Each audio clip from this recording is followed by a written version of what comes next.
Good morning. Wait for a few people to join us here. Glad to have you join us for the Minnesota Crossroads webinar this morning. There we go, people rolling in. Well, thanks for joining us this morning. My name is 𝙊𝙪𝙩𝙥𝙚. I lead Minnesota Crossroads Career Network here in Minnesota, and really glad to have you join us. We've got a great morning planned. We've got a couple of things I want to share, a short video for you, and then what you signed up for to see Scott Welle, who will talk about outperforming the norm. He has a book, and we'll tell you more about it later, but really glad and privileged to have Scott here this morning and share his message with you. I want to be able to give you an idea of things that are available to you through Crossroads, and so stick around after Scott's presentation and help you get plugged into other things that we have available for you too. And we've got a number of things that we're going to be able to share. Part of our hope with Crossroads, though, is that we, along with helping people succeed in their job search, that we also talk about bigger issues and point people to the hope and encouragement of Jesus Christ. It should be no surprise that the Bible has a great deal of wisdom for life. And there's a perspective in the Bible that I think is important to rely on when we're going through difficult times in life, like a job search. If we trust him, God promises that he'll never leave us and never forsake us. Sometimes people falsely take that to mean that if we just sit and wait, God will work it all out for us. However, it's impossible to steer a parked car, right? We still have to be moving. We have to be doing the work. One example in the Bible is when God had freed Israel from slavery in Egypt. He directed them to the promised land. And once they finally got there, it was time for them to go and take the land. In the book of Joshua, God tells them just before they enter the promised land, he says, "Have I not commanded you? Be strong and courageous. Do not be frightened. Do not be dismayed, for the Lord your God is with you wherever you go." They still had to go into the land and fight the battles to claim it. But as they did the hard work and trusted him, God accompanied them and protected them and gave them victory. As we face challenges in life, if we lean into him and trust him, see what he wants us to learn, we need to do the work, but he will be with us wherever we go. Things don't always end up as we planned, but we're never in it alone. I hope that as you work through your own challenges, you go and look to God through his word, the Bible, for wisdom and inspiration and his power. It really makes a huge difference. Let me open us in a word of prayer, and then I've got a couple other things for you. Lord, we just thank you that we're able to come together this morning, even if it's just virtually online here, but we pray that you use this time for your purposes, that you provide people what they need today, whether it's boldness or confidence or just peace in their situations and comfort. Father, we pray that you help everybody walk out of here today with a sense of encouragement and hope and a great deal of information that they can use in their job search. Thank you, Lord, for all these things. In Jesus' name, amen. And with that, I just want to share a short video here by 𝙊𝙪𝙩𝙥𝙚. He has a great description of describing the difference between a job versus a career versus a calling, and what's the difference. And I hope you'll find it helpful and useful in your own job search. Let me share the other screen here, and we'll get started. Hi, it's 𝙊𝙪𝙩𝙦, and my calling is to clarify your unique calling. Today in this video, I'm going to be distinguishing if your work is a job, a career, or a calling. I'll share a couple takeaways at the end of this video on how to make sense of these terms and apply it on your own personal life. So keep watching.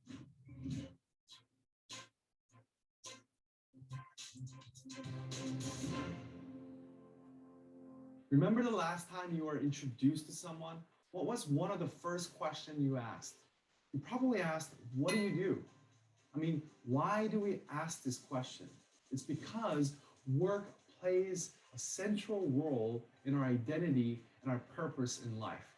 In fact, the average person will spend 90,000 hours at work over a lifetime. That's roughly about a third of your waking life. You know, I came to notice that everyone in life has some tension between what they think they were meant to do and what they really want to do and what they have to do. And with that in mind, let me break down these 3 words for you. So first, a job is primarily about making a living. Your job might be part of your career or part of your calling.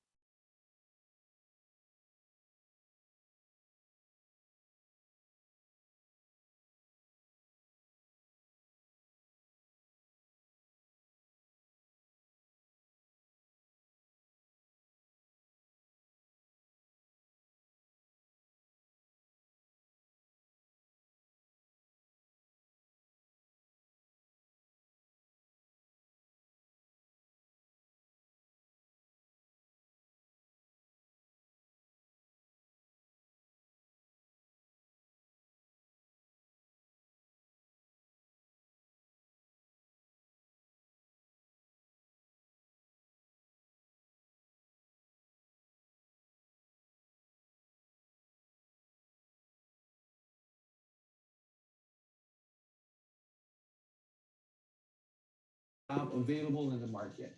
It's okay, but it is not my life. Sorry, apparently we're having trouble with audio here. Thanks for your messages. I'm having a couple of issues here, obviously. Let me try this again.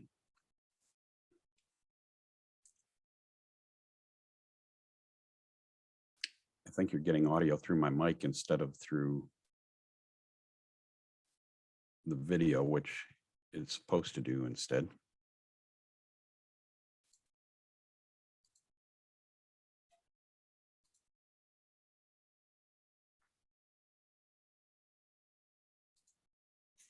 I'm more interested in my family right now. So second, let's talk about career. A career is a sequence of jobs in a similar field. In fact, the word career originates from the medieval Latin noun 𝙊𝙪𝙩𝙦, which means to fulfill you. It doesn't have to be joyful, it just has to pay. Now, I want you to imagine an administrative assistant who sees her work with a job orientation. She may say something along the lines of this: I'm working here because it was the only job available in the market. It's okay, but it is not my life. I'm more interested in my family right now. So second, let's talk about career. A career is a sequence of jobs in a similar field. In fact, the word career originates from the medieval Latin noun 𝙊𝙪𝙩𝙦, which means a road for vehicles, hence the term career path. So for example, think about a doctor.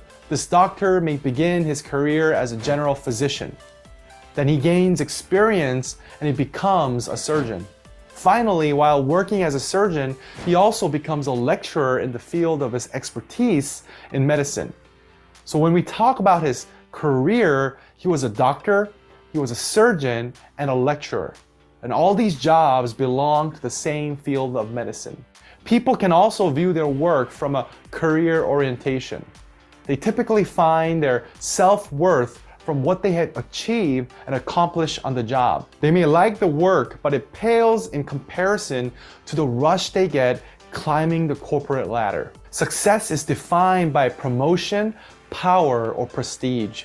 Being seen as successful is extremely important for those who have a career orientation. They are the types who might even rent a BMW to drive to a high school reunion. So going back to the example of the administrative assistant with a career orientation, she might say something like this: I really want to move up. I'm working towards becoming the CEO's assistant. I want that office on the top floor. I want to be seen as a person with power and access to the people in this organization.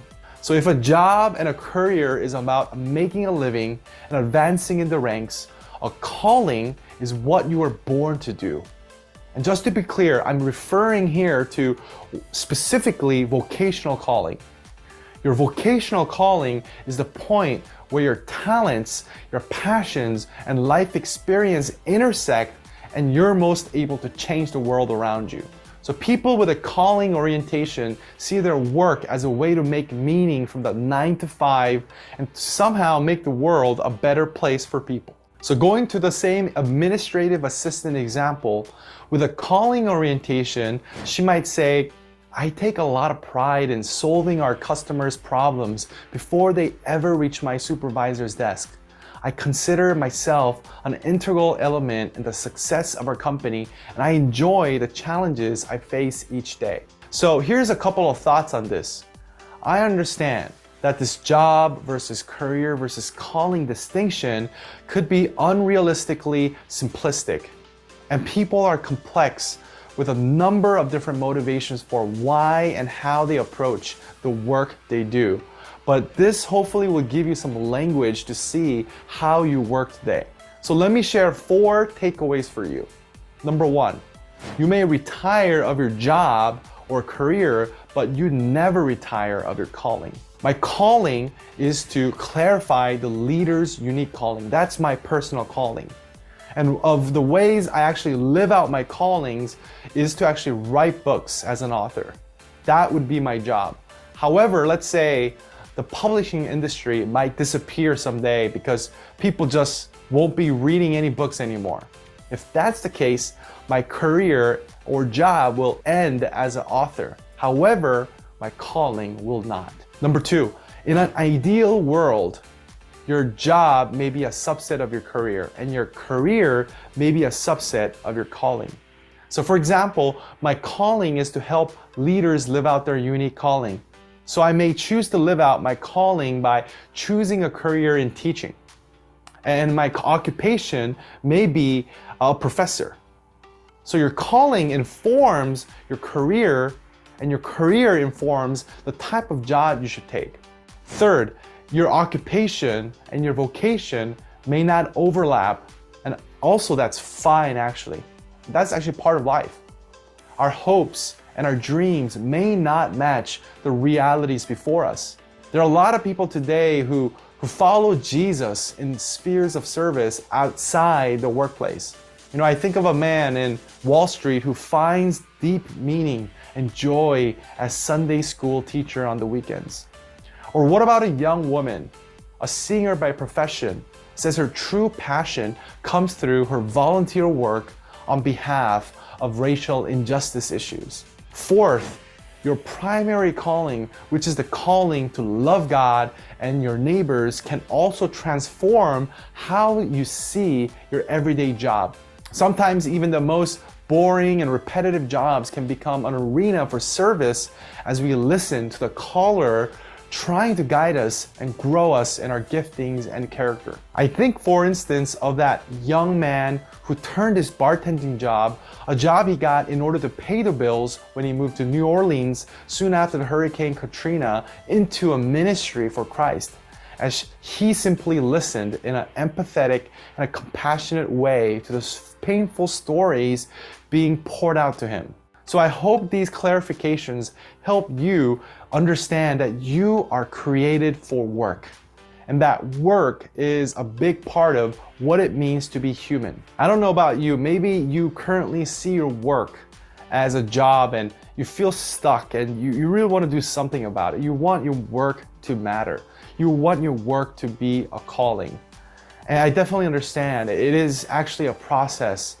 And I hope that understanding and differentiating the 3 words, a job, a career, and calling, helps you to go into a direction where you see the work more of a calling. So I actually love to hear from you. If you see your work as a job or career or calling, please comment below and just let me know your thoughts, and love to engage with you and help you really live out your unique calling. Thank you very much.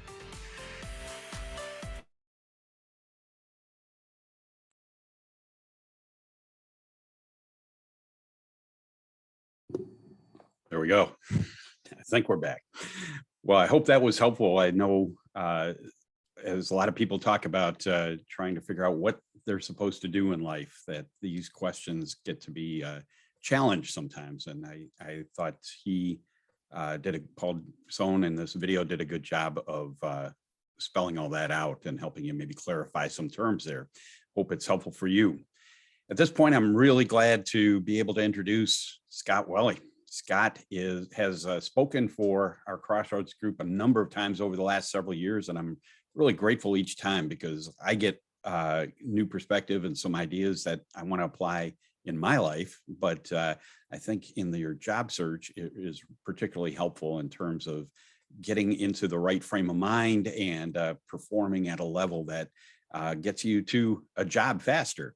Scott is an author with a series of books called Outperform the Norm and different aspects of that. He's a national speaker. He speaks for companies and other organizations around the country all the time. And it's hard to get on his schedule. And I'm just so grateful he's willing to do these for us for free. And I'm grateful for his time and willingness to always do that with us. Scott, I'm glad to turn it over to you. And you've got the next hour. Thanks. Thank you, Harry. I appreciate it. Good morning, everyone. I hope you're having a fantastic morning. I'm coming to you, excuse me, live from just south of Denver, Colorado. I split time between, I still have a condo in Minneapolis and was a born and raised Minnesotan. So I split time in between Minnesota as well as just south of Denver. So you got me up a little bit early here this morning, but that's all right. We're going to rock and roll. We're going to have some fun here this morning. And I love to start all of my morning keynotes and presentations the same way. I just want to see who we've got in the Zoom house here this morning, how many people we've got on chat, because we are going to try to make this interactive throughout. So what I'm curious is for you to just type into the chat, what is the morning beverage that you have in front of you this morning? I'm actually two-fisting where I've got my big boy jar of water here. I've also got my cup of coffee, but what do you have in front of you? What are you enjoying here this morning? Go ahead and type that into the chat. Let's see how many people we've got joining us. Wow, Michelle, you're three-fisting. Coffee, then water, then shake. So I'll actually have my shake when I'm done with this. So I'm totally with you on that. All right, water plus coffee. Favorite beverage is water. Yep, coffee followed by water. Love it. Okay, great, good. Nescafe instant, nice. All right, awesome. We're gonna have some fun here this morning, and I'm here to serve you for the next hour or so. I sometimes just say, I think we're all in the same industry, right? We're all in the service industry. We're all here to serve others. So it's really my hope throughout our time together to be able to serve you and to talk to you about how you can outperform, I think, not just in 2022, but obviously beyond. I do make the majority of my living as, I guess, I always feel like I'm kind of Chris Farley circa like the 1990s when I say I'm a motivational speaker, but that is the majority of what I do. I do 50 to 60 engagements a year, either live or virtually, all around the world, actually. And I talk to people about strategies that they can use to be able to show up as their individual best. And I'm not sure if you heard it when Harry was kind of doing my introduction, but my background's actually in sports psychology. And if you don't know what sports psychology is, I don't know if we have any sports fans out there, Go Vikings, Skol Vikings, but sports psychology is actually the psychology of working with high-level, elite-level athletes on the mental game of what it takes to be able to train and compete at that highest level. And of course, you might be saying, well, Scott, I'm not playing for the Vikings on Sunday, or I'm not playing for the Lynx or the Timberwolves or Wild or anything else. Like, what the heck does that have to do with me? I'm in transition here looking for my next professional role. And trust me, I'm not an elite, I'm not a professional level athlete either.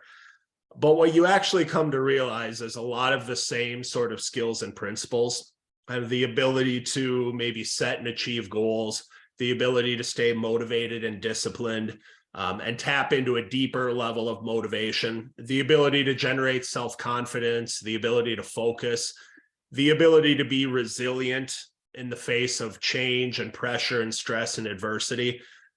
it's a really natural hand in glove fit. And a lot of the things that high level athletes will go through on the court or the course or the field or the ice are the same exact things that will allow you to be your individual best on the field of play of life, as well as the field of play of what you do professionally. And Paul, I saw that you typed into the chat, when is my last in person? It would have actually been, I think, probably 2 weeks ago. I've had a lot of them since Labor Day. Like in the speaking business, Labor Day to Thanksgiving is like crazy time with everyone doing fall conferences and whatnot. I can't even begin to tell you how many different cities I was in September and October and early November. And I love doing in-person things, obviously. I love seeing people three-dimensionally, but I do try to be grateful for the virtual tools that we have as well that bring us together. So anyway, you asked the question, so you got the answer. And as we launch into this, I'm going to talk a lot throughout the course of this morning about some of the distinguishing characteristics between what outperformers do and what kind of the norm does. It's what all of my books are based on. It's what my company's based on. And I want you to understand where I'm coming from when I talk about outperforming, and specifically when I talk about outperforming the norm. Because if you look at what's on your screen right now, the definition of outperform, dictionary definition, is to surpass an excellence of performance or to do better than. Now you can look at that kind of a couple of different ways. I'll never forget when I was first learning about psychology in undergrad and then sports psychology in graduate school. And we were really learning about the psychology of people that are very high achieving and are very successful. We learned it in terms of two different types of what we call orientations, psychological orientations. And when we look at very high achieving and very successful people, whether we're talking about athletically, academically, professionally, or otherwise, and we look at how they're wired, kind of their internal DNA, well, one of the first ways that we learned or that we heard about is what we call an ego orientation. When you look at high achieving and very successful people, ego orientation is not necessarily anything wrong with it, but ego orientation is basically, if we look at surpassing an excellence of performance or doing better than, it means you're trying to do that relative to what someone else is doing or something else is doing. If you've ever, in the professional realm of what you do and what you're aspiring to do, looked out at the competitive landscape of kind of other companies and things in your industry and thought about, how can I gain a competitive advantage? You're operating by that ego orientation. If I'm running in a race, and I did the Twin Cities Marathon in October, and I do a lot of those things. If I'm operating by the ego orientation, I'm trying to surpass an excellence of performance, and I'm trying to beat the runner next to me.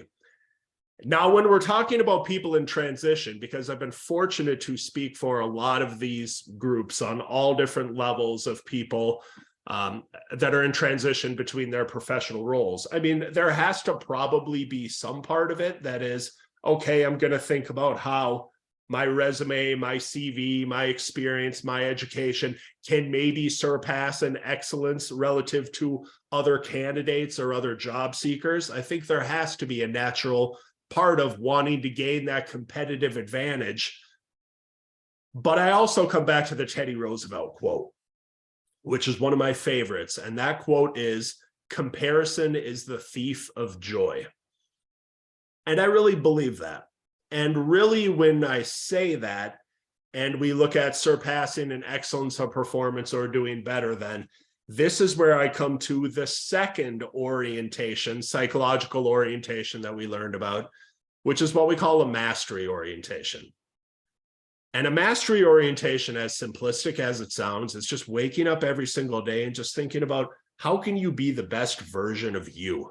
I know it probably sounds so painfully simple, but how can you be the best version of you? How can you do it a little bit better today than you did it yesterday, a little bit better tomorrow than you did it today? And I think when you look at people that are not just maybe high achieving and successful, but are also really fulfilled and have joy with what they're doing every single day, I think they've found the way to bridge that gap. And I think they're operating by that mastery orientation and that intrinsic pursuit of growth and development and wanting to be their best selves. And you know, the really interesting part of that is if you wake up every single day operating by that outperforming mentality, I think you gain maybe whatever competitive advantage you could have been looking for in the first place.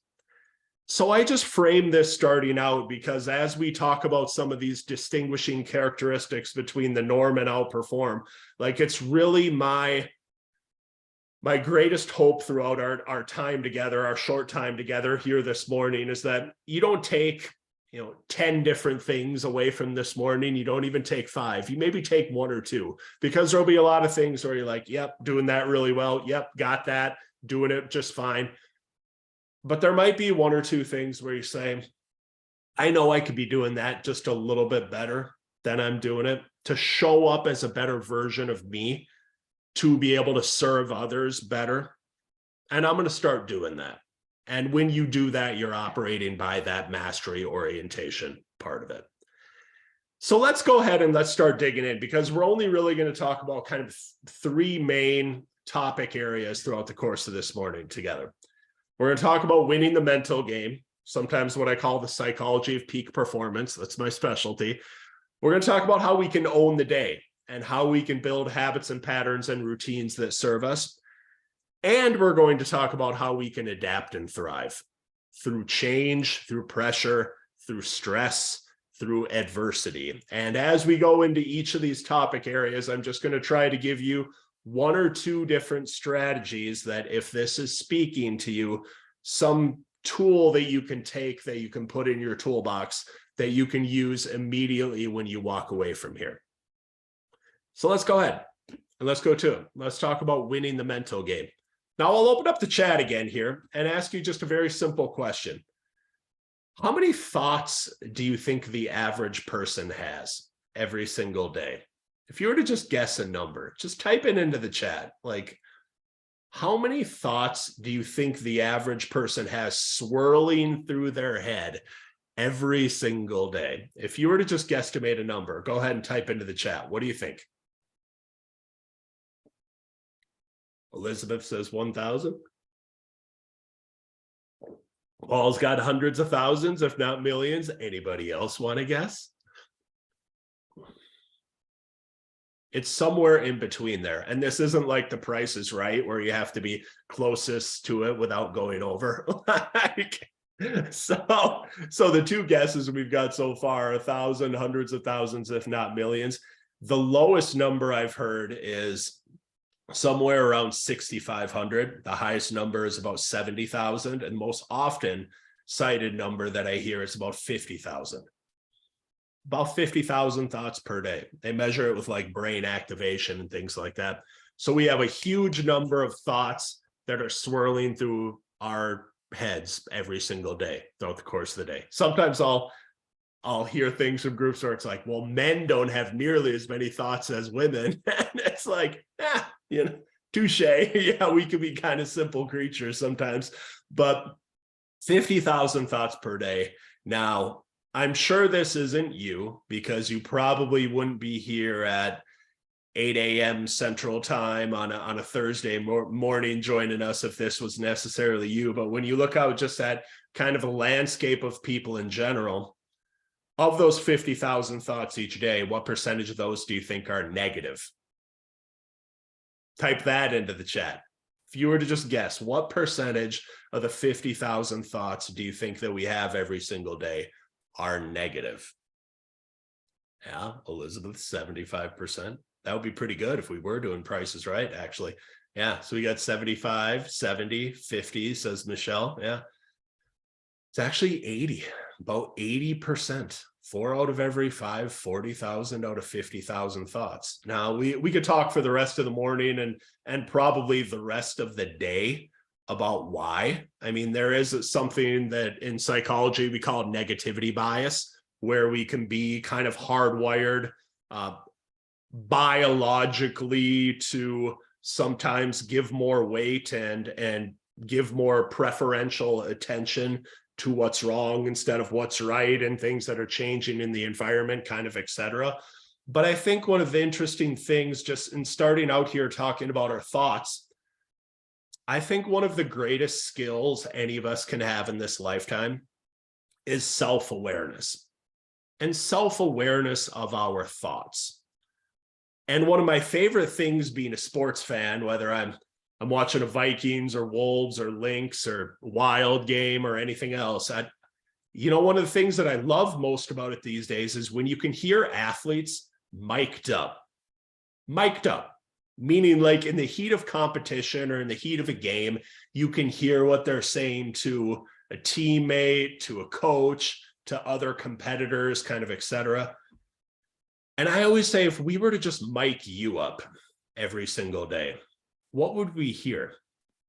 Because a lot of times the stuff that we say as far as our thoughts and kind of those things are things that we would never say to a kid, to a spouse, to a partner, to a team member, to a direct report, to a friend, etc. And I think having that self-awareness of what we're thinking every single day matters big time. Because the deepest I'll probably get on you here this morning, if you really truly want to understand why we do or why we don't do things in our lives, because you might have said, okay, well, that's great, we have a ton of thoughts and a lot of them are negative. Like, where do those actually start? Are we just born that way? Are we made that way? Well, a lot of it, believe it or not, comes from what you see on the screen right now, which is just simply what I call the psychology of peak performance. It's based on the fact that our belief systems end up influencing our thoughts, which influence our feelings, which influence our behaviors. Sum total of our behaviors, what we do and don't do, become the results that we get or that we don't get in our lives. And the really interesting part of this is, I don't know if you have kids, but a lot of our personality, I want to say up to 70 to 80% of our personality is formed before the age of 8. So a lot of our belief systems around many different things in our lives are formed really, really early on. And what happens is they kind of simmer in the crock pot, like they kind of simmer beneath the surface a little bit. And then they end up, for good or not so good, they end up coming out and manifesting themselves kind of in our later thoughts, feelings, behaviors, results, etc. Okay, so this sounds like a bunch of just kind of psychological gobbledygook as I show you this cycle of peak performance. How does this actually play out on the real world field of play? I'll share an example from my own life of how this really held me back for a long period of time. What you're seeing on the screen right now, this was actually a Facebook memory that I got at the end of August. I only have one. Yeah, Paul, blame that amygdala. That's absolutely the truth. We could certainly go deep into that. But what you're seeing on the screen right now is a Facebook memory that I got. I only have one sibling. I have an older brother, Jason. He's a year and a half older than me, was a year in front of me in school. And this was a Facebook memory of us just doing a cheers after a glass of champagne after he defended his PhD dissertation at Georgetown. And if you're wondering what he's wearing, he's actually with the Franciscans. He's a Franciscan friar, a Catholic priest. He lives over in Rome, Italy. And he is, in addition to the Franciscan duties that he has over in Rome, saying mass, hearing confession, kind of, etc. He splits time between that and also being the director of graduate studies at 𝙊𝙪𝙩𝙦. And 𝙊𝙪𝙩 stands for the Pontifical Institute for the Study of Arabic and Islam. Did you get all that? Did you get that? Took me probably 2 years to get to a point where I could say that without stuttering. So he's director of graduate studies at 𝙊𝙪𝙩𝙦. He has a PhD from Georgetown. He has a master's degree from Notre Dame. He also has a master's degree from the University of Chicago.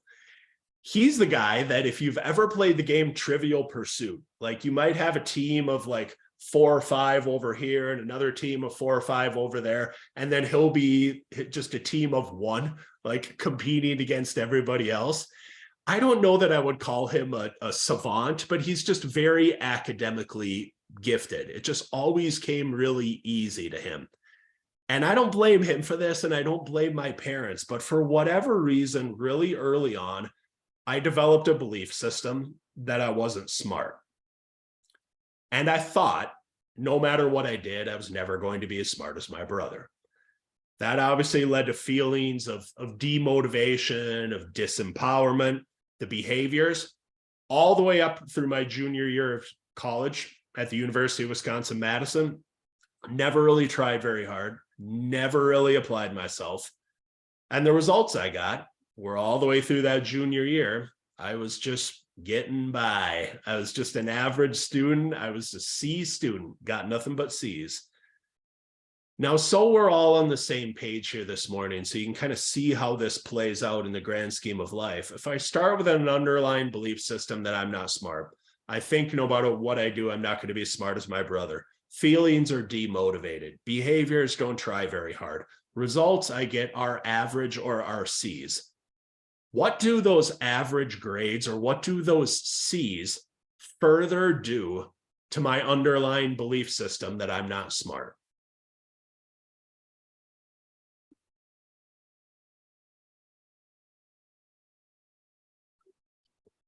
If you're not going to type it into the chat, I bet you're probably thinking it. Yeah, still not smart.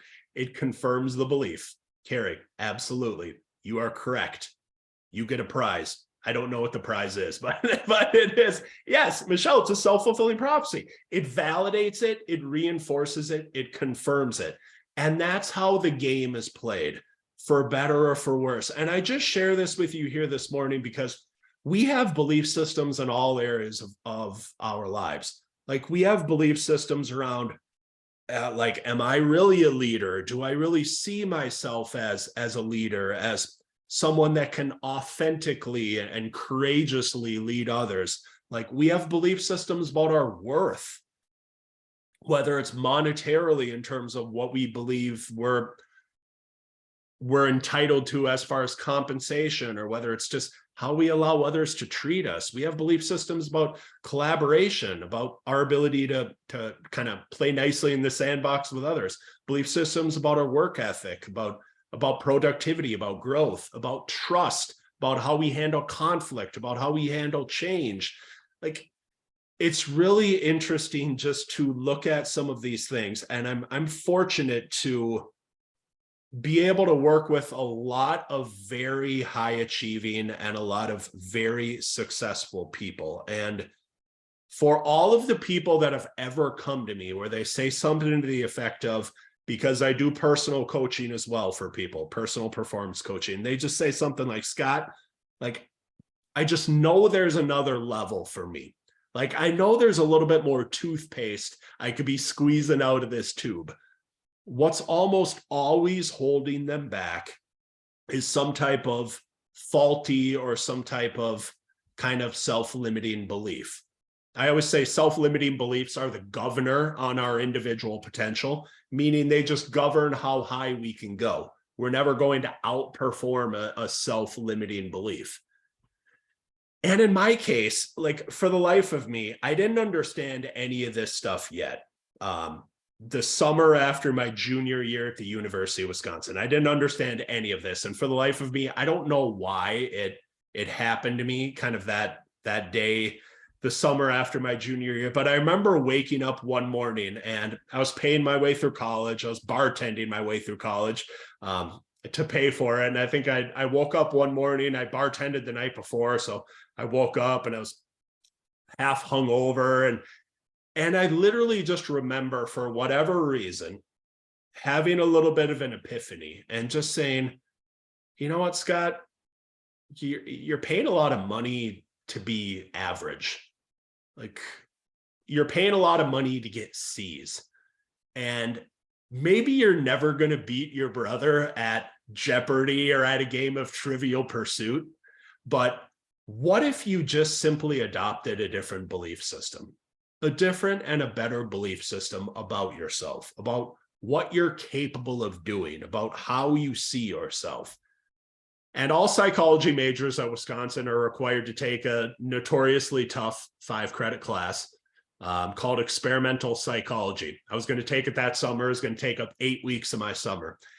And for the first time in my life, I actually tried. I actually applied myself. And at the end of the 8 weeks, I got a B+ in that class. And I still, to this day, consider it the best grade I've ever gotten in my life. And it got this spiral, not because this actually isn't a circle, it can be a spiral upward or a spiral downward. It got this spiral going back the other way. And I'm convinced that it was kind of the impetus or the start of then what led me to get pretty good grades my senior year, led me to go on to graduate school and do really well. And I seriously don't think I would be here speaking to you right now if for whatever reason I wasn't just simply self-aware enough to realize that I was telling myself a really bad story about my intellect, about my smarts, about what I was capable of. And if I didn't recognize that belief system, I don't know that I ever would have done something about it. And as, again, you kind of look at these things, I'm sure you probably have some great belief systems. Again, who knows why some of these things get formed and why they kind of start out and get reinforced initially. I had really bad belief systems academically, athletically. I thought I could do anything. Like I thought I could do anything if I just worked hard at it. So as you sit here this morning, I'm sure you've probably got some very motivating and empowering belief systems. But if you've ever thought, I know that there's another level for me, like I know there is a little bit more toothpaste I can get out of this tube, I would encourage you to just think about, what is the story that I'm telling myself, perhaps around one of these things or otherwise, and how is that impacting my thoughts, my feelings, my behaviors, my results, and how is that further getting validated or confirmed or reinforced in the grand scheme of the cycle of peak performance? So hopefully that all makes sense. I want to make sure I address any questions as they come through in the chat. So is it negative to think that it's okay to leave some paste in the tube? Paul, I need you to actually expand on that just a little bit more. I'll probably close out with a story of what my mom always told me before every golf tournament that I played. But personally, the way that I try to live my life is I just want to know at the end of the day that I've been answering my own question. Okay. I understand that as we sit here this morning, so much of what we do, and honestly, like my latest book, Daily Execution, Extraordinary Results, this isn't like a hype thing for it or anything, but it is all about how we can set and achieve goals in our lives. And this isn't a sales pitch for it, but so much of our society and what we do, whether it's professionally or athletically or otherwise, is based on outcomes, right? Outcomes. Like I won or lost the race. I won or lost the game. I got the job or didn't get the job. I advanced to the next round of interviews or I didn't advance. All of these things are outcomes. They're fantastic because they provide motivation and direction in a lot of ways for what we do. But what makes them problematic is that we only really ever have indirect control over whether those things happen. So Paul, hopefully I'm not getting too long-winded in this, but I always just try to live my life thinking about, I want to just let out all of the toothpaste in the tube that I possibly can and know that I've given my all to something, whether it's speaking to, I don't even know how many people we got here, whether it's speaking to 10 people on Zoom or 1,000 people in a conference center, or if I'm running a race or if I'm coaching a client. I want to squeeze all that toothpaste out. Like I do. I don't want to hold anything back. And you can call it faith, you can call it whatever you want. But I feel like if we live our lives that way, by squeezing all the toothpaste out, we got a pretty good chance of those outcomes working out the way that we want at the end of the day, the week, the month, the quarter, the year, kind of, et cetera. So All right, so we're talking a lot about the toothpaste tube. Michelle, let's see what we got. This makes me think if I'm willing to cut the tube open and scrape out the last little bit of toothpaste, then why don't I do that with my personal actions? Well, let's actually talk a little bit about that. And let's dig into this a little bit more. So on some ways that, all right, what can you do if you actually want to squeeze? That's just going to be the phrase for the morning. We got to get all the toothpaste out of the tube, right? One of the ways that you can do that is to actually be really intentional. Okay. Now, I want you to just type into the chat for the people that are joining us. How many of you start each day with some form of, like, let's call it a task list or a to-do list, like some form of a, hey, this is what I would like to achieve or what I would like to accomplish today. If this is you, just type yes into the chat. Some sort of list that is like, hey, this is what I would like to get done. Who do we got? Yeah, Carrie, thumbs up. Elizabeth, yes.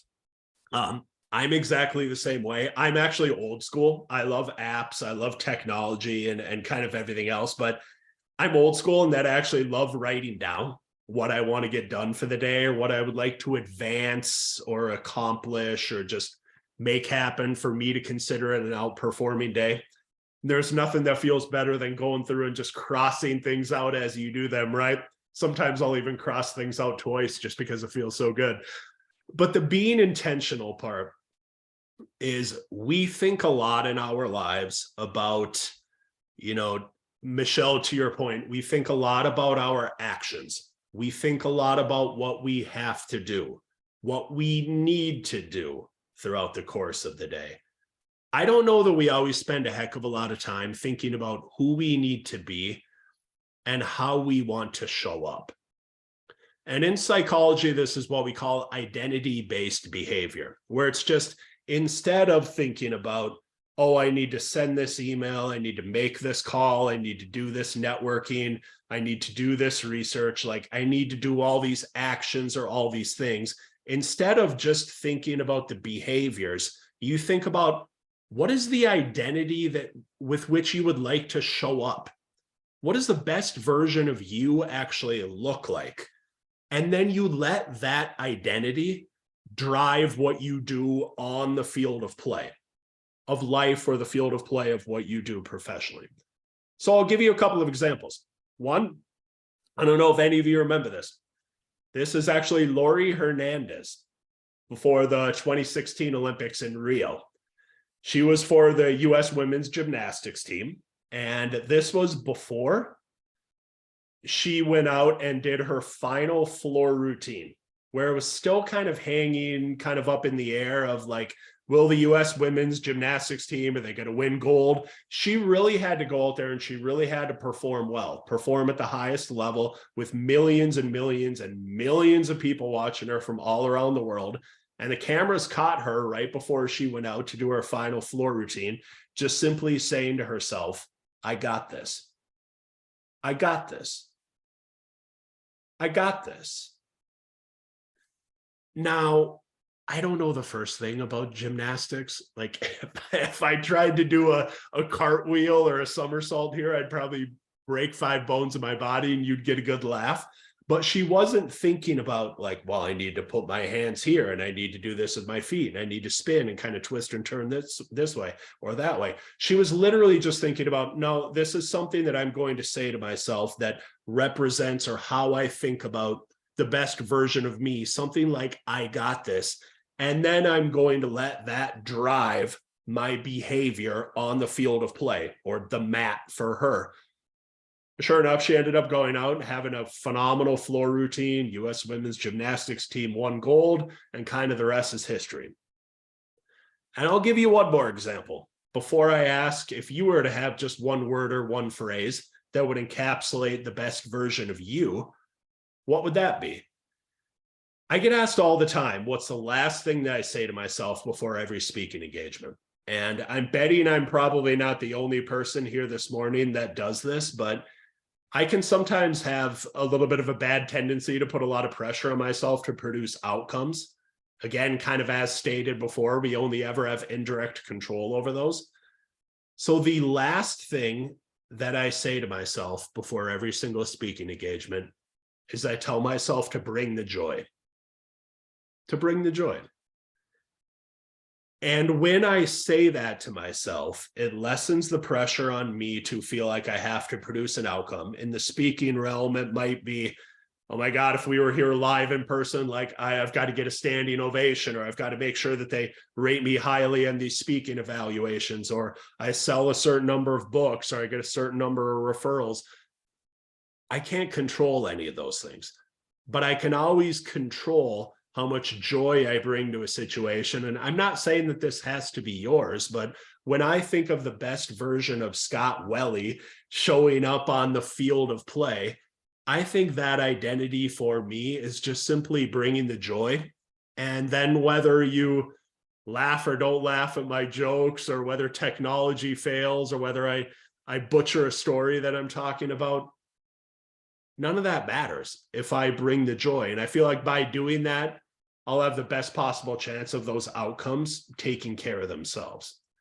So what I'm curious from an identity-based behavior standpoint is, if you were to just have one word or one phrase that represents how you want to show up on the field of play, of life, what would that one word or what would that one phrase be? Do me a favor and please type that into the chat. I want to hear from some of you. Elizabeth, positivity. Love it. What else?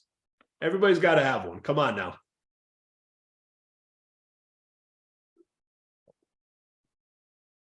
Am I showing up as if it's just me in the room? What do you mean? There's more people here than just you, Paul. I promise. Yeah. Connections. Yeah. Kathleen, integrity, kindness, and competence. Yeah. I end my email, smiles on. Yeah. I will bring the energy. Estelle, thank you very much. So here's the thing. It's actually not the greatest weather here this morning. I heard you're supposed to get some snow in Minnesota too. I think we're supposed to get 4 to 6 inches today. It's supposed to be cold and windy, 30 to 40 mile per hour winds. This is not something that you need when it's 70 degrees and sunny outside and you're feeling great. And like the birds are chirping, it's all roses and rainbows, and like life is good. Everything's just humming along. You actually need this identity-based behavior when it's kind of stormy seas out there, or it's bad weather, and you know, to the point of Elizabeth, you don't feel like showing up and being positive, or Michelle, maybe you're not feeling that connected, or Kathleen, you're not just like feeling that kind. I mean, let's just be honest, like that happens from time to time.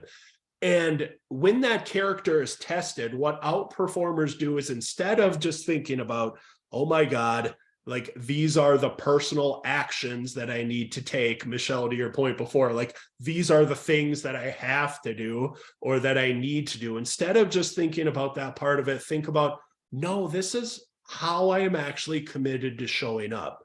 Whether things are great or whether things are not great, I'm going to show up this way because I know it represents the best version of me. And I'm going to let that drive what I do. I promise you it's a better way to come at things. And this is a great way that, just like this would be my advice. I don't work with a lot of athletes right now, and most of the athletes I do work with are youth athletes. But if I was advising a high-level athlete right now, professional elite level athlete, I would tell them to do this because it gets them away from paralysis by analysis. And there might be a part of you where maybe you have a big meeting or a big interview or something really important coming up, and it can be very natural to think about, well, I need to make sure that I say this, or I need to make sure that I say that, and articulate myself in this very specific way. I would challenge you to, instead of, just like the athlete not getting paralysis by analysis, I would encourage you, instead of thinking about all the things that you have to say and do, etc., think about how you want to show up. And I promise you, if you do that, those things will naturally come out when you need them most, because no one knows, no one gets your experience, your education, your CV, your resume, all the great stuff that you bring to the table No one understands that as well as you do. And what you need to do is just get in the right state and the right frame of mind to allow those things to come out. And I promise you, if you do it, you're going to be better off in every single thing that you do. Let that identity actually drive your behavior on the field of play, and you'll be better off. So that's the mental game.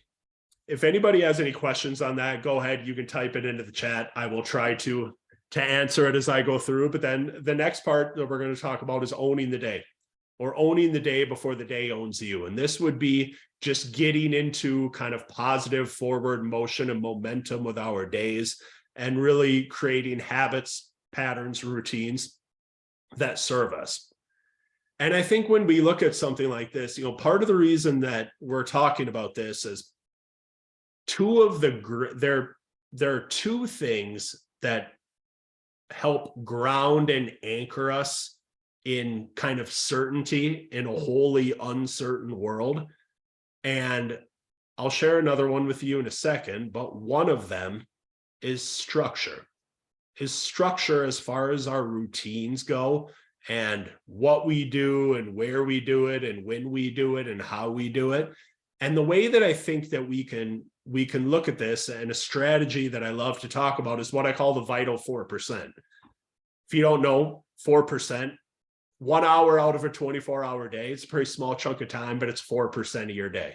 And I think if we can get into positive forward motion and momentum, now it's that much easier to actually sustain it from that point forward.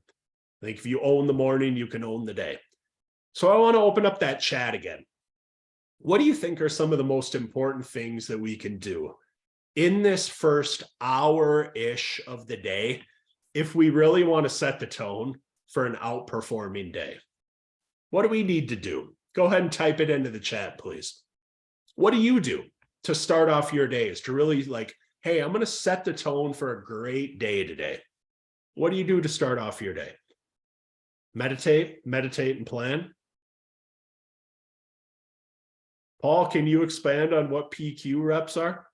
Have I led a sheltered life that I don't know what that is?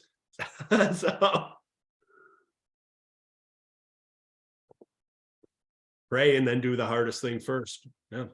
So Kathleen, that's very much a eat that frog, Brian Tracy strategy. Yep. Drink coffee, meditate, plan. I do number 1 on my list. Yep. Okay. So I've asked plan. Yep. Michelle, plan, review, list. Okay. I've asked this question to groups literally around the world, and I will usually hear kind of the same, let's say 4-ish things as far as the vital 4% goes. I'll always hear some form of meditation, visualization, affirmations, could be prayer or devotionals. I simply call it an attitude of gratitude. More and more research that has come out and that's continuing to come out that showed that the top performers almost always have the highest amounts of gratitude. Like they just do. It's one of the greatest performance enhancers for our lives. And I'll explain a little bit of why it's so important in a second. Maybe it sounds intuitively obvious, but let's go ahead and let's keep the chat open and let's all get on the same page. What is one thing that you're grateful for right now? Go ahead and type it into the chat. You don't need to overthink it. Just what are you grateful for right now? All God bless your mother. Yes. I lost mine a few years ago, unfortunately. Still miss her every day. Yeah. Attitude of gratitude. I'm grateful for this day. Yeah. I love it, Elizabeth. Yeah. Carrie, my family. Yeah. Anybody else? So the interesting thing. Yep. Lisa, my health, my kids. Yeah. If you understand how the human brain works, you can't have simultaneous competing thoughts or emotions going on in your brain at the same time. So the simple act of what I know I put you on the spot, but just asking you, what are you grateful for right now? And of course, I heard family, kids, health, security, the home, grateful for the day, grateful for mom, etc.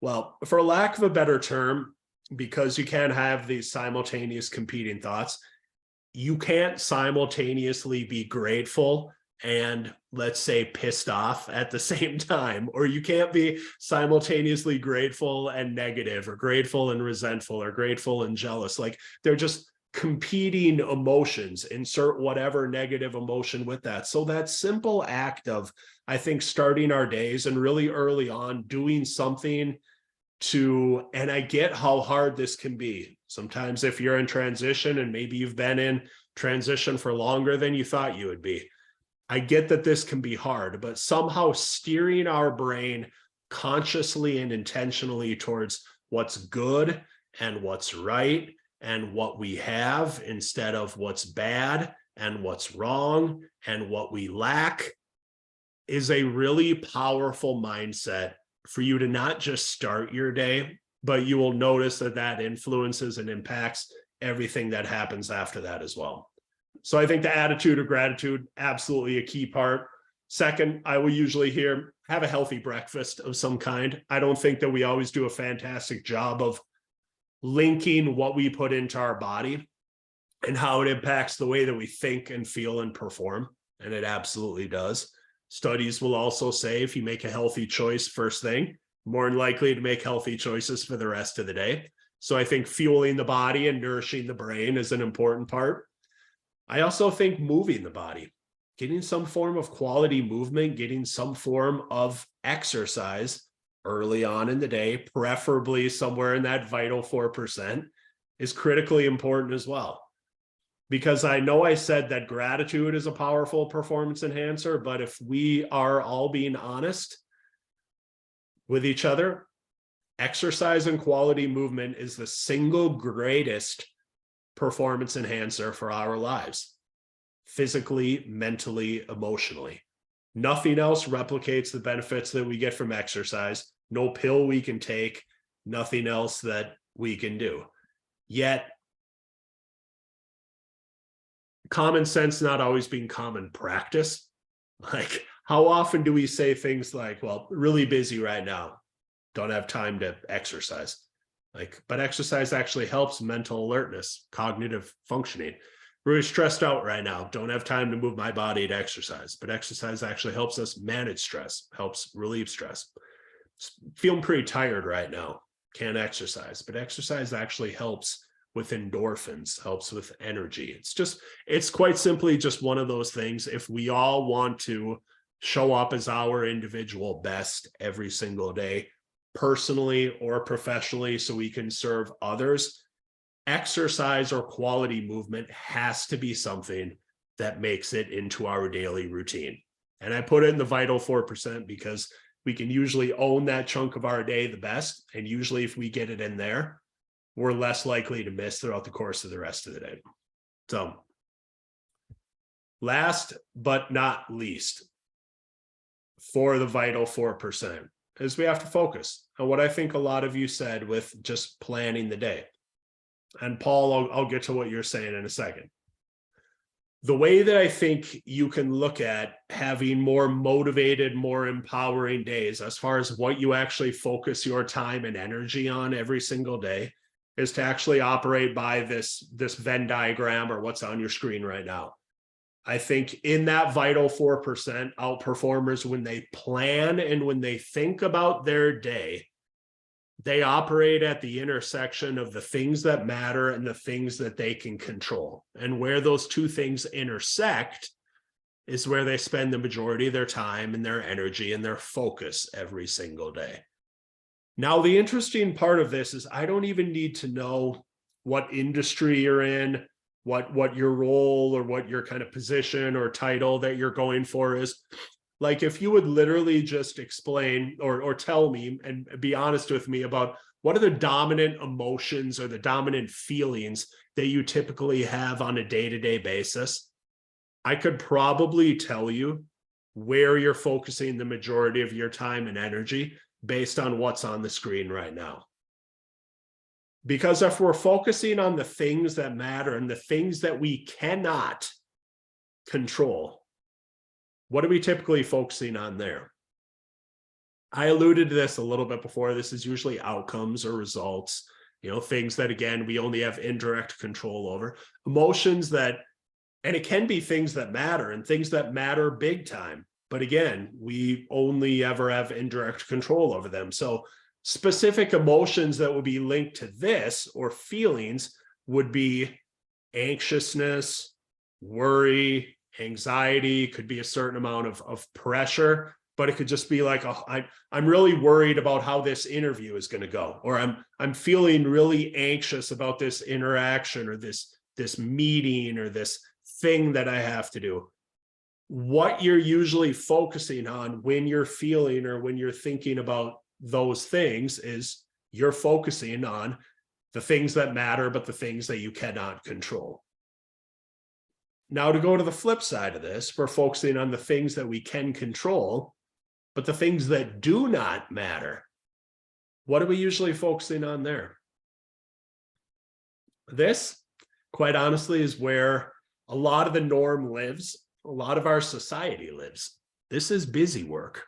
This is like, I'm so busy. Like, how are you doing? Busy. Like, just have a lot to do. Like, and we feel kind of good while we're doing it because we're in motion. We can control those activities and actions, and we're doing a lot of stuff. But then maybe at the end of the day, the end of the week, the end of the month, we don't necessarily have the results we want because we're focusing a lot of our time and energy on things that didn't necessarily matter, or on things that didn't necessarily move the needle. And the emotions that go with this side of it are usually overwhelm and are usually frustration. Overwhelm could be like, I have so many things to do and I just don't have enough time to be able to get them all done. What effectively you probably haven't done, or we haven't done, is we haven't taken our lengthy to-do list of all the things that we want to do and pared it down and made it a limited strategic priorities list. That's what we need to do. And the frustration part could be, man, I'm doing a lot of stuff, but I'm not moving forward and I'm not getting the results that I want. So I think this is a really interesting and important thing for all of us to look at, not just as far as how we plan our days, but how we execute, how we go through our days, is to try to find that intersection and that middle part of focusing our time and energy on the things that matter and the things that we can control. If we do that, I promise you'll have more motivated, more empowered, more productive days. And to just recap those things with a vital 4%, some form of an attitude of gratitude, whatever that looks like for you, fueling your body, nourishing your brain, exercise or quality movement, and then focusing and planning your day based on the things that matter and the things that you can control. Hopefully that makes sense. Paul, could you please recap what that percentage speaks to? I assume you're talking about the vital 4%. So that is just 1 hour out of a 24-hour day. 1 out of 24 is just 4% of your day. So hopefully, if that wasn't what you were alluding to, let me know, but that's what it is, the vital 4%, and just really being intentional, sort of like an athlete would have a peak performance routine. I think owning that first hour of the day to set up the rest of the day, I think is a really important thing for all of us to look at, as far as just having more better days with what you're doing. And the last part on simply adapting and thriving through change, through pressure, through stress, through adversity. I think the one thing that I'll share with you on this, because I think about 7 minutes left here. You know, they did the largest global study ever done on resilience. That was done during the pandemic. Was done by Marcus Buckingham. Strengths Finder, like that name might mean something to you. It's in Harvard Business Review, HBR, where I get a lot of my research. What do you think they identified as the one common trait or the one common characteristic among the most resilient people anywhere on the planet? If you want to type that into the chat, what do you think they identified as the one thing that the most resilient people had in common? So Paul says courage, Carrie says gratitude, Michelle, positive attitude. Yeah. So perseverance. Yeah. So none of you are wrong, but all of you are kind of talking about the after, or the part that kind of what happens next. You know, the one common trait or the one common thread and characteristic among the most resilient people anywhere on the planet is they'd experienced the most hardship. They'd experienced the most suffering. They'd experienced the most struggle, the most adversity. And it's a really interesting way for us to look at resilience. And then once we've experienced that, all of those things that you said, courage, gratitude, positive attitude, perseverance, positivity, empathy, all of those things matter. But the one interesting thing is anytime I'm doing, let's say, a workshop on peak performance, and I say, what are the mental traits or the characteristics that we need if we're going to be our best? I will always hear, well, we got to be resilient. We got to be resilient. We know when we get knocked down, we need to be able to get back up. But we don't always want to have to go through the part of getting knocked down to actually learn how to get back up. Yes, it's Elizabeth. Yes, it's absolutely Viktor Frankl. And I think, you know, as you're kind of going through this time, I have no idea how you're kind of digesting, you know, being at a career crossroads, let's say, or being in transition. But I'm not saying you have to love everything that's going on. But I think when we really look at it, when we look at the times where maybe our character was tested and how we got through it and how we actually became resilient, because I'm sure you are, it happened in a time where you got knocked down and you had to learn something, you had to be able to get back up. So I think the specific strategy that you can use that I'll share with you is what I call using your reference points. And you have them and I have them. We just don't always intentionally and strategically use them, because reference points are just simply a time in your life where you were stuck in something and maybe you couldn't see the finish line at the end of the race. You couldn't see the light at the end of the tunnel. And you said, I don't know how in the heck I'm ever going to get through this. Like, I don't know how I'm going to get to the other side. I don't know when this is going to be over.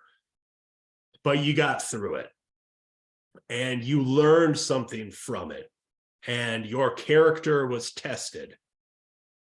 But it became a reference point for you. And if you want to know the internal dialogue of the outperformer, what they say to themselves is, if I got through that, I can get through this.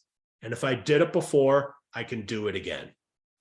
And it doesn't have to be situation specific, meaning I can take something that maybe it was a hard race that I've done, hard Twin Cities Marathon, and apply it to something difficult professionally, like beginning of COVID. I mean, I had 25 speaking engagements get canceled in March of 2020. 25 speaking engagements get canceled in the first 3 weeks after COVID hit.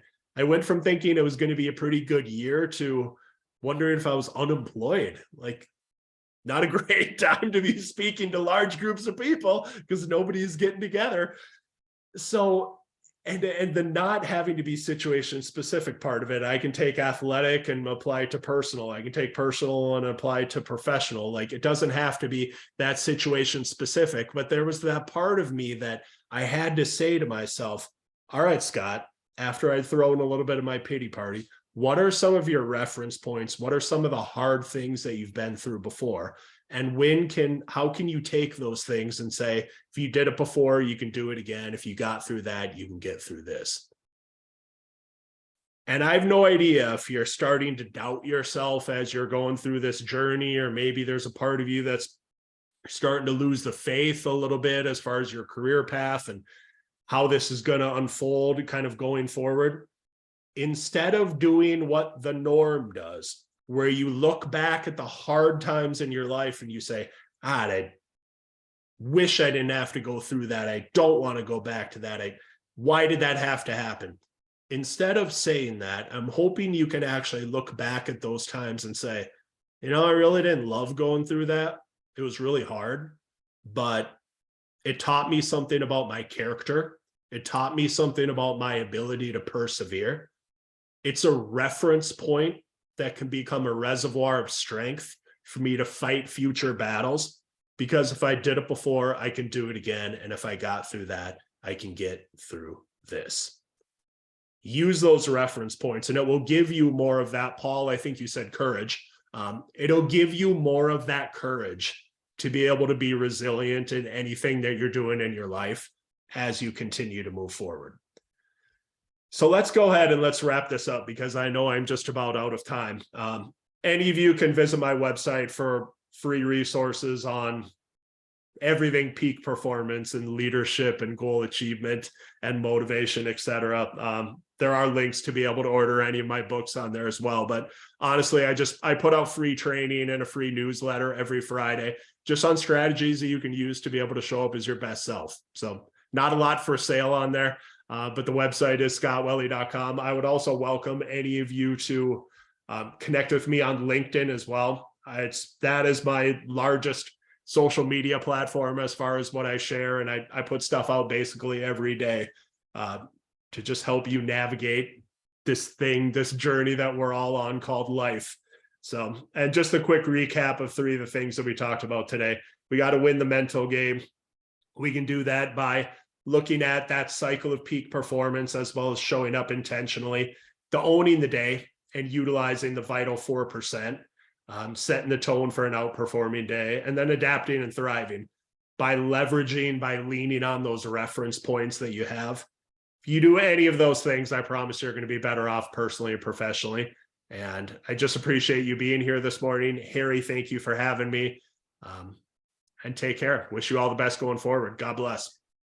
Scott, thanks so much. It's so good. There were so many things, and like I said earlier, is every time I hear you, I get another little tidbit that is helpful. But you know, two of the things you talked about at the end here, which are just, I think, so critically important. I'm a big believer in having an attitude of gratitude. And I think a lot of times that comes from, as you described, having gone through a low point ourselves and realizing that everything else looks better than that, right? It's easier to be grateful for when things are going reasonably well, when you know how bad it can get otherwise. And, you know, I never wish hardship on anybody, but I think until you've gone through a dark, tough time in your life, you don't really get that understanding of what you're capable of or what you can make it through, and being grateful then for the other things in your life. You know, I think well said. Yeah.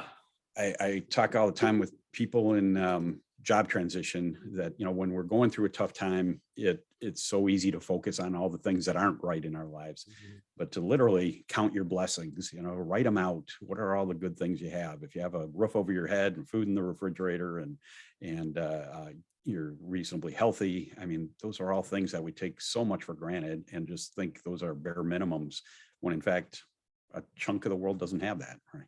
Yeah, absolutely. Yeah, 100%. Yeah, appreciate it. Terrific. Thanks so much, Scott. Thank you. And want to share some additional things with all you guys in terms of what we have available through Crossroads, so that you can get plugged in, take advantage of all the things that you can, so that you get through your job search more effectively and faster. And as you probably have known that or seen already, that this can be an emotional roller coaster, and we want to help you even that out. Let me share my screen here with a few other slides, and we'll run through this here for you.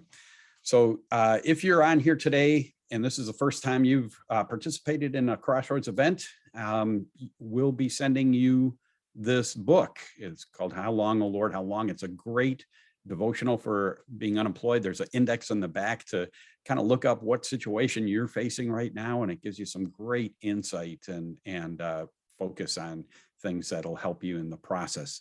And so that'll be on its way. It's a free gift from us that we hope is going to be impactful and helpful for you. You probably signed up for this webinar through our website. And if you haven't spent more time exploring everything that's there, I really hope you will, because there's a lot there. There's resources, there's information on all the other events and things that you can get involved in. And I'll describe what some of those are, but it's all the details and times and registrations are on the website.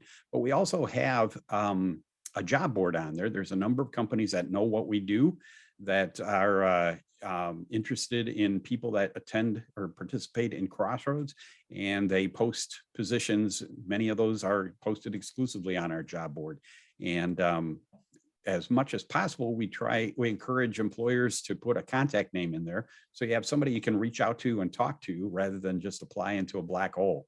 And so check out what's there. I mean, we're not as prolific on there as Indeed.com, obviously, but there are a lot of great positions across the spectrum for different kinds of jobs. So check it out and go back there on a regular basis. We have new jobs that get posted virtually every day by different employers. On a weekly basis, there's a number of ways you can get plugged in and get help. And I think the more you're interacting with people, the more input you get into your job search, the more you can be productive and get through this faster. We have our Networking with Grace group that meets after this. They meet every Thursday morning at 9 o'clock. And it's focused networking time where you get a chance to get contacts and ideas and leads from other people in the group, and you can share information with others as well. It's led by Wes Tang and Wes Roper. We call them Wes 1 and Wes 2. And they do a great job of making sure that it's encouraging and that everybody can walk out with something each week. And so check it out, take advantage of it every week if you can. But really, it's a great place to get some input that can help along the way. We have one-on-one coaching. If you just want to talk with one of our volunteers about your situation and get some ideas and additional insight and advice, or if you want somebody to review your resume with you, or perhaps do some mock interview practice or talk through how to prepare for an interview effectively, anything related to your job search, you can meet with somebody through a Zoom meeting or a phone call. Sign up online and one of our volunteers will reach out to you to set up a time to get together. You can do that as often as you like, and I encourage you to get plugged in there. As I mentioned, this can be an emotional roller coaster, and sometimes it's harder than others, but I believe spiritual support is critical in this period of time as well. And I'm just grateful we have a team of people that love to pray for you. And so we have a prayer request page. You can put in information there. Somebody will be praying for you and send you a quick note to let you know they have been. If you feel like you want to talk through your situation and get more in-depth spiritual support over a longer period of time, we have a soul care team as well that's willing to meet with you. They're trained to help kind of counsel you through your struggles there. And so you'll find the information on our website for that as well. And you can sign up and we'll get you plugged in. Our meat and potatoes of what we offer, and where I really encourage you to get plugged in to get the most in-depth and ongoing help, is through our online classes. We have an 8-week class that covers every aspect of a job search to be as effective as possible. And so we start by talking about attitude and getting in the right frame of mind. And we do some assessments so you can articulate better what makes you unique and what you bring to the table. We have talked a lot about networking because it's so critical to landing a job that you want. We talk about how to target specific companies, resume best practices, and how to improve what you're presenting. And we talk about interview skills and different scenarios and talk through tough questions and how to deal with those effectively. We talk about negotiating and how to end up with the best offer and how to select the right position. And there's a lot more to it as well. And I think as important and as strong as the content is in terms of your job search strategy, I think equally important is just that weekly light accountability and encouragement and moral support, help you get back up to that even keel emotionally so that you can hit the next week with the right frame of mind and with the right attitude. And throughout the 8 weeks, we also explore what's God's perspective of your job search in your life. We have a new class starting every month. I actually just started a class last Tuesday, or just the other day on Tuesday, and you can still jump in for this coming Tuesday if you want to join this class. The information is on the website. You can just email me. You'll see the details there. Or we have another class starting in December, and you can check that out as well. So check out the website, get plugged in. I really hope that you take advantage of that, because that's where you can really get the most in-depth help and the most details on how to do a job search well. If you haven't checked it out already, we have LinkedIn group, and there is a ton of information there in terms of resources. There's some recruiters that post jobs there. There's notifications of upcoming events. There's all kinds of other things. But I think most importantly is we've got well over 2,000 people that have been through Crossroads over the last several years that remain in the group just to be available to reach out to and contact. If somebody's working at a company that you're targeting or that you've applied to, you can reach out to them, and they agreed to be in there to just be a contact, whether they give you some advice or insight into how to pursue that job the best, or make a referral for you, or whatever the case. But it's a great resource to find people and companies you're interested in. And I encourage you that after you land, that you stay in the group as well and be that resource to somebody else. It's a great way to pay it forward and give back. And so check it out, join the group, and you'll find a lot of help there. This webinar and all of our previous ones are posted on our YouTube channel. So go check out on YouTube. If you put MN Crossroads Career Network in the search box there, you'll find the details of all of our webinars, and you can review or check out previous ones that you may have missed or want to see again. So it's a great resource to be able to get a bunch of different topics and watch it in double speed if you want. As an additional resource, Thrivent has been a great partner for us for many years now. They provide resources for us financially and all kinds of things. But one of the things that they do is have a 3 webinar series that they put on each month on financial considerations during job transition. And so they have discussions on how to budget effectively when your income is cut, or how to consider your 401k plans, or how to give you some insight into market conditions. And there's a number of different things that they cover that are directly applicable to you in job transitions. These are not sales presentations. They're extremely practical and very helpful. So you'll see the details on the website on our webinars page, and you can sign up for those as well. I just want to acknowledge we have well over 40 people that volunteer for Crossroads in one way or another. We can't do all that we do based just on a couple of people, and I'm grateful for every one of them. They each bring expertise and volunteer in a way that is just because they have a heart to help others. Nobody's getting paid for anything. They all do it because they really have the experience and want to help others get through this challenging time. So I'm grateful for every one of them, and it's the only way we're able to get things done. If you don't have a church home, I encourage you to check out one of the churches that aligns with Crossroads. When we are meeting in person, we meet at 3 different locations: Woodbury, Arden Hills at North Heights, or Grace Church in Eden Prairie. And we'll be getting, hopefully here in the next few months, back into in-person meetings. And each of the churches are terrific in terms of building a faith community and getting moral and spiritual support there as well. So you can watch their services online or go in person, and encourage you to check it out. You can find details on the individual websites. And with that, I'm glad you were able to join us today. I hope it was helpful and worthwhile. And I hope that as you go through your job search, you land quickly, and that you're able to get back into the routines that you want. Thanks again for joining us, and have a great week.